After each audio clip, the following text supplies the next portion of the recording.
आप सभी का स्वागत है बिहार इन्फो यूट्यूब चैनल पर। और आज की इस वीडियो के माध्यम से जानेंगे वीर कुंवर सिंह विश्वविद्यालय आरा का स्नातक पार्ट 1 यानी कि प्रमोटेड रिजल्ट कब आएगा। साथ ही बहुत सारे छात्रों को पार्ट 2 में भी प्रमोटेड कर दिया गया है, क्योंकि जो छात्र इंतज़ार कर रहे थे कि चलो पार्ट 1 में प्रमोटेड है, रिजल्ट आ जाएगा, स्नातक पार्ट 2 में पास हो जाएंगे, लेकिन बहुत सारे छात्रों को क्या किया है कि प्रमोटेड कर दिया है पार्ट 2 में विश्वविद्यालय। अब रहा कि स्नातक पार्ट 3 में नामांकन कैसे होगा। विश्वविद्यालय में नामांकन यदि आपका लेना है पार्ट 3 में, तो पार्ट 3 नामांकन में आपको पार्ट 1 भी पास होना ज़रूरी है और पार्ट 2 भी पास होना ज़रूरी है।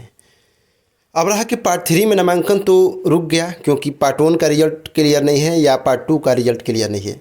जब तक पार्ट 1 और पार्ट 2 का रिजल्ट क्लियर नहीं रहेगा तब तक पार्ट 3 में नामांकन आपका नहीं होगा। अब रहा कि स्नातक पार्ट 3 का नामांकन तो चल रहा है, सरकारी कॉलेज में कुछ कुछ में चल रहा है, कुछ कुछ में नहीं चल रहा है। तो कुछ कुछ में नहीं चल रहा है तो इनका एग्जामिनेशन जब फॉर्म भराएगा तो उस समय एडमिशन हो जाएगा, कोई दिक्कत नहीं है। और जो नामांकन ले रहे हैं बोल रहे हैं कि अंतिम तिथि चल रहा है, तो आपको बता दें कि जब तक एग्जामिनेशन फॉर्म नहीं भराता है किसका, पार्ट 3 का, तब तक नामांकन चलेगा। हो सके तो अभी 1.5 से 2 महीना तक नामांकन चलेगा, क्योंकि 1.5 से 2 महीना इधर आप सभी का एग्ज़ाम होने वाला नहीं है। और 1.5 से 2 महीना के अंदर क्या क्या बदलाव होगा ये हम जान लेते हैं। देखिए क्या क्या होगा। सबसे पहले पार्ट 2 का रिजल्ट आया तो छात्र पास हुए हैं, उनके पास पार्ट 2 का रिजल्ट हो गया। बहुत सारे छात्र पार्ट 1 पहले से ही पास हैं तो उनका रिजल्ट आ गया। स्नातक पार्ट 3 में नामांकन चल ही रहा है। अब रहा कि स्नातक पार्ट 1 का प्रमोटेड का जो एग्ज़ाम हुआ है, इसका रिजल्ट जो है 10 से 15 दिनों में विश्वविद्यालय जारी करेगा। 10 से 15 दिनों में जो रिजल्ट विश्वविद्यालय पार्ट 1 का जारी कर देगा, तो जारी करने के बाद अब आपका पार्ट 2 तो पास है, पार्ट 1 का रिजल्ट आ जाएगा तो आपका पार्ट 3 में जो नामांकन है हो जाएगा और आपका स्नातक पार्ट 3 का एग्जामिनेशन फॉर्म भर जाएंगे। यानी कि 10 से 20 दिन तक वेट कर लीजिए, स्नातक पार्ट 1 का रिजल्ट आ जाएगा। अब रहा कि पार्ट 2 यदि आप प्रमोटेड हो गए हैं, तो पार्ट 2 प्रमोटेड हो गए तो इसके लिए क्या करना है। बहुत सारे छात्र पार्ट 2 में प्रमोटेड हो गए हैं, तो पार्ट 2 में प्रमोटेड हो गए हैं तो इनका उपाय क्या है।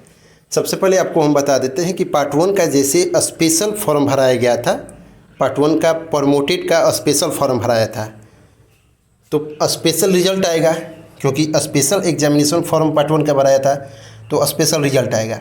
अब उनका जो रिजल्ट आएगा तो पार्ट 3 में नामांकन हो जाएगा। ठीक वैसे ही जितने भी छात्र पार्ट 2 में प्रमोटेड हो गए हैं उनके लिए भी स्पेशल पार्ट 2 का फॉर्म भराएगा। ठीक है, पार्ट 2 का प्रमोटेड छात्र जितने भी हैं पार्ट 2 का एग्जामिनेशन फॉर्म भरेंगे, एग्ज़ाम देंगे, रिजल्ट आएगा। फिर इसके बाद अब क्या होगा कि पार्ट 3 का फिर से स्पेशल एग्ज़ाम होगा। पार्ट 3 का स्पेशल एग्ज़ाम होगा, जैसे कि पार्ट 3 का एक बार एग्ज़ाम होगा ये रेगुलर छात्र के साथ।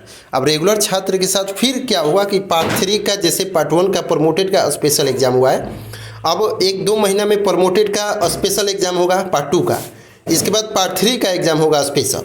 इसके बाद जितने भी पुराने कोर्स हैं वो समाप्त हो जाएंगे, पुराने कोर्स समाप्त हो जाएंगे।